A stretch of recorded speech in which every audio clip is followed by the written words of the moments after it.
Welcome to quick motivation. 90% పైగా మార్కులు తెచ్చుకునే సీక్రెట్. చాలామంది అనుకుంటారు 90% మార్కులు సాధించడం అనేది కేవలం కొందరికి మాత్రమే సాధ్యమయ్యే అద్భుతం అని. కానీ నిజం ఏమిటో తెలుసా?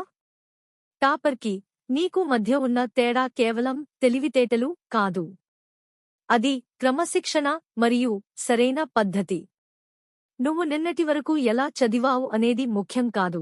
రేపటి రిజల్ట్స్ పేపర్ మీద నీ పేరు పక్కన ఆ గోల్డెన్ నంబర్స్ ఉండాలి అంటే ఈ క్షణం నీ ఆలోచన మారాలి.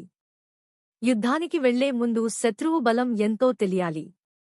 అలాగే ఎగ్జామ్స్కి వెళ్లే ముందు నీ సిలబస్ ఏంటో నీకు క్లారిటీ ఉండాలి. పరీక్షల్లో వచ్చే 80% ప్రశ్నలు కేవలం 20% ముఖ్యమైన చాప్టర్ల నుండి వస్తాయి. ముందు వాటిని గుర్తించు. టైం టేబుల్ అంటే గంటల కొద్దీ రాసుకోవడం కాదు, ఏ రోజు ఏ టాపిక్ పూర్తి చేయాలో నిర్ణయించుకోవడం.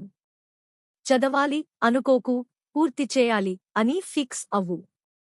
నువ్వు పుస్తకం ముందు 10 గంటలు కూర్చున్నావా లేదా అనేది బోర్డుకి అనవసరం. నువ్వు పేపర్ మీద ఏం రాసావన్నదే ముఖ్యం. 25 నిమిషాలు చదువు, 5 నిమిషాలు విశ్రాంతి తీసుకో. నీ మెదడు అలసిపోకుండా చురుగ్గా ఉంటుంది.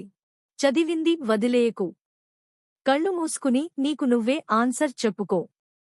లేదా నీ స్నేహితుడికి అర్థమయ్యేలా వివరించు. నువ్వు ఇంకొకరికి చెప్పగలిగావంటే నీకు అది పూర్తిగా అర్థమైందని అర్థం. నీ ఫోన్లో వచ్చే ఒక నోటిఫికేషన్ నీ జీవితాశయాన్ని దూరం చేయగలదు. ఇన్స్టాగ్రామ్ రీల్స్, గేమ్స్ ఇవి నీకు ఇచ్చేది క్షణికానందం మాత్రమే. కానీ రిజల్ట్స్ రోజు నీ తల్లిదండ్రుల కళ్లలో చూసే ఆనందం, అది జీవితకాలం నిలిచిపోతుంది. గుర్తుంచుకో, నువ్వు కష్టపడుతున్నప్పుడు నీ తోటివారు ఎంజాయ్ చేస్తున్నవచ్చు. కానీ రిజల్ట్స్ వచ్చాక, నువ్వు గెలిచినప్పుడు కలిగే ఆ కిక్కే వేరు. ఆ ఒక్క గెలుపు కోసం ఈ కొన్ని రోజులు త్యాగం చేయలేవా? నువ్వు ఎందుకు చదువుతున్నావో నీకు స్పష్టంగా తెలియాలి. కేవలం పాస్ అవ్వడానికా, లేదా ఒక మంచి పొజిషన్లో ఉండడానికా? నీ తల్లిదండ్రుల కళ్లలో ఆనందం చూడటానికా? నీ లక్ష్యం బలంగా ఉంటే, నిద్రవస్తున్నా లేదా ఫోన్ చూడాలనిపిస్తున్నా నీ మనసే నిన్ను హెచ్చరిస్తుంది. మంచం మీద పడుకుని చదివితే ఖచ్చితంగా నిద్ర వస్తుంది. ఒక టేబుల్, కుర్చీ వేసుకుని కూర్చోండి. చదివే చోట వెలుతురు సరిగ్గా ఉండాలి. చుట్టూ గందరగోళం లేకుండా ప్రశాంతంగా ఉంచుకోండి. ఈరోజు చదవాలి అనుకోవడం కంటే, ఈరోజు ఈ 3 చాప్టర్లు పూర్తి చేయాలి అని టార్గెట్ పెట్టుకో. చిన్న చిన్న గోల్స్ పెట్టుకుంటే, అవి పూర్తి చేసినప్పుడు వచ్చే సక్సెస్ ఫీలింగ్ నీకు మరింత ఉత్సాహాన్నిస్తుంది. మెదడు చురుగ్గా పనిచేయాలంటే కనీసం 7 గంటల నిద్ర అవసరం. అలాగే చదివేటప్పుడు పక్కన వాటర్ బాటిల్ ఉంచుకో. భయం వద్దు. భయం నీ మేధస్సును చంపేస్తుంది. నేను చేయగలను అనే నమ్మకం నీ రక్తంలో ప్రవహించాలి. ప్రతి సబ్జెక్టు ఒక సవాల్, ప్రతి పేజీ ఒక మెట్టు.